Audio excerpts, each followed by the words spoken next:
ఏళ్ళ కొద్దీ వాయిదాలు పడుతున్న దాన్ని 7 మంది న్యాయమూర్తులు ఒక దగ్గర కూర్చోవడం అనేది అంత తలకగా పని కాదు. ఒకరు కూర్చునుడే కష్టం ఉంది. ఇవాళ రేపు 7 మంది ఒక్కసారి ఇట్లా లైన్గా కూర్చొని మీ వాదనలు వినాలంటే కంటిన్యూస్గా వాదనలు వినిపించి సుప్రీంకోర్టును మెప్పించి సుప్రీంకోర్టులో జడ్జిమెంట్ తీసుకొచ్చి ఆ జడ్జిమెంట్ని ఏ రాష్ట్రం ఈ దేశంలో అమలు చేయలేదు.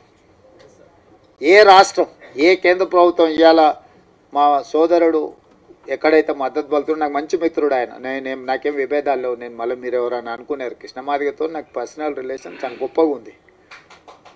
ఆయనతో నాకు ఏం చిన్న ఎంట్రకాంత కూడా మాకు భిన్నాభిప్రాయాలు. కాకపోతే నాకంటే ఆయన కిషన్ అన్నను మోడీని ఎక్కువ నమ్ముతుండు. కానీ వాళ్ళ ప్రభుత్వాలు ఉన్న దగ్గర కూడా ఎక్కడ అమలు చేయలే.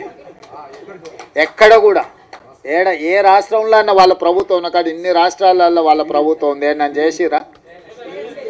కానీ నేనేందంటే ఈ వర్గాలకు అన్యాయం జరిగింది, ఇక నేను ఉన్నప్పుడు కూడా న్యాయం చేయకపోతే వీళ్ళకి ఎవ్వరు న్యాయం చేయరని నేను బలంగా నమ్మిన. అందుకే ఇంకెవ్వరు ఏమన్నా అనుకోని